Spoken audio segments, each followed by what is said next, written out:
দু বোন matching dress পরে ঈদ করলাম। So hello guys, it's me Nushin and welcome back to my another new blog. তো কেমন আছো তোমরা? তো এবার ঈদে কিন্তু আমি একটা ডিফারেন্ট কালার পরার ট্রাই করেছি। সবসময় তো হোয়াইট, ব্ল্যাক বা রেড পরা হয়, তো এবার পরেছি পার্পল। আর পার্পল যেহেতু আমার অনেক ফেভারিট একটা কালার, তো আমার এই ঈদের ড্রেসটা নিজে ডিজাইন করে টেইলারের কাছে বানানো হয়েছে। তো এর মাঝে আমার একটা আইডিয়া আসলো, কেননা আমরা দুই বোন ম্যাচিং ড্রেস পরি, এই কারণে শ্যারিসের জন্য ফেব্রিক কিনেছি টেইলার থেকে, ওর জন্য ড্রেস বানিয়ে নিয়েছি। আমার ড্রেসে তো তোমরা দেখতেই পাচ্ছ মিরর ওয়ার্ক করা আছে, যেন ওরটাও আমার সাথে ম্যাচিং হয়। বাসায় এসে এখন ফেব্রিক গ্লু দিয়ে এগুলো অ্যাটাচ করছি।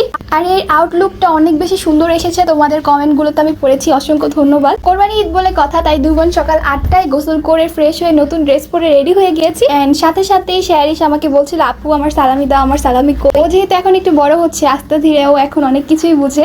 তো আমি এখানে দুষ্টামি করে বলছিলাম, না না আমি তো সালামি দিব না, আমি নিজেই পাইনি। তাও পরে ওকে আমি সালামি দিয়েছি 1500 টাকা। 10টা না 5টা না, একটা মাত্র ছোট বোন বলে কথা। বড় হলে একটা সমস্যা, ছোটবেলায় আমরা সালামি পেতাম, বড় হলে এখন দেওয়া লাগে। তো এখানে মাকে বলছিলাম, মা আমার সালামি দাও। পরে মা আমাকে 1000 টাকা দিল, আর বাবা বলেছে যে সে পাঠিয়ে দিবে। তো সেটা তো আর ভিডিওতে ইনক্লুড করতে পারলাম না, বাট বাবাকেও ধন্যবাদ। দু বোন যেহেতু রেডি হয়েছি, তাই সকালে বের হয়ে গেলাম গরু দেখার জন্য। আর বের হওয়ার পর দেখতে পাচ্ছ শ্যারিস কত বেশি এক্সাইটেড, ছাগল দেখছে।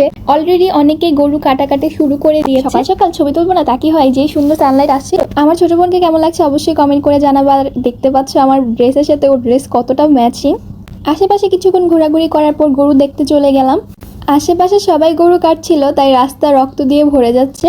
আর আমি হলাম ভিতর ডিম। গরু ধরতে গেলেই দেখো আমার কি যে ভয়। আর এই গরুটাও জানি কেমন ছিল, মানে টাচ করলে দেখো লেজ দিয়ে বাড়ি দিচ্ছে। আমি তো আবার টেনশনে ছিলাম গরু রাগ করে ঈদের দিন আমাকে আবার লাথি দিয়ে দেয় কিনা, বাট ভালোই ছিল। আমিও ভয় পাচ্ছিলাম আর আমার ছোট বোনও ভয় পাচ্ছিল। আশেপাশে আঙ্কেল ভাইয়ারা এসে বলছিল, আরে ধরো কিছুই হবে না, কিছু করবে না। তো আমার মতো কে কে ভীতু আছো কি না আদৌ অবশ্যই কমেন্ট করে জানাবো। কোরবানি ঈদ মানে সারাদিন গরু নিয়েই কাটবে। তো এখানে শ্যারিসও অনেক বেশি ভয় পাচ্ছিল, বাসায়ও অনেক এক্সাইটেড ছিল, যেহেতু ব্লগে দেখেছে সবার গরু।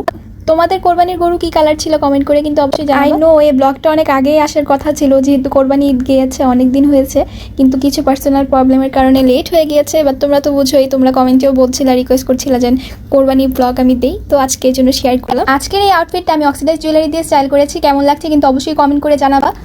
আর আমি ঈদের দিন লাইভেও এসেছিলাম, সবার সাথে আড্ডা দিয়েছি, অসংখ্য ভালো লেগেছে। আর যারা আমার লাইভগুলোতে জয়েন করতে চাও, পেজটা ফলো দিয়ে রাখো, তাহলে তোমরা নোটিফিকেশন পেয়ে যাবে। শ্যারিস তো ছোট মানুষ, বারবার ওর উন্না পড়ে যাচ্ছিল। ছোট হলে আমরা কতই না দুষ্টামি করি, তাই না?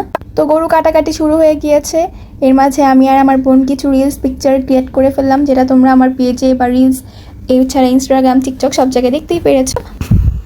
তো কিছুক্ষণ ঘোরাঘুরি করছিলাম, এলাকার মানুষ অনেকেই দেখলাম, বিশেষ করে ছেলেরা তো বাইক নিয়ে ঘোরাঘুরি করছে, আর মেয়েরা রেডি হয়ে বের হচ্ছে, মনে হচ্ছে মেট গালা মুসলিমদের। আর এখানে এত সুন্দর সানলাইট পড়েছে, দেখতে পাচ্ছ কত বেশি প্রীতি লাগছে, তাই না? তোমরা আর কি রকম ব্লগ আমার কাছ থেকে দেখতে চাও কমেন্ট করে জানাও, ডেইলি লাইফ ব্লগ বা কোনো চ্যালেঞ্জ ভিডিও চাও কিনা। আমি অবশ্যই তোমাদের রিকোয়েস্ট ফুলফিল করার ট্রাই করব। এছাড়া এখন কিন্তু আমি ইউটিউবেও আছি, আমার ইউটিউব চ্যানেল নুশিন অনেক সাবস্ক্রাইব করে ফেলো।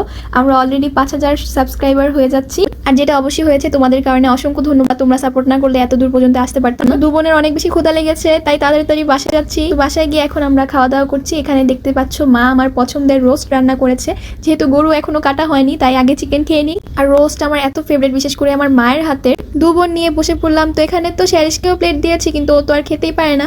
আমি খাচ্ছিলাম আর শ্যারিসকে পাশাপাশি খাওয়াচ্ছি। আর এই খাওয়ার সময় এত বেশি গরম লাগছিল, বলছিলাম আহারে যদি বৃষ্টি পড়তো ভালো হতো।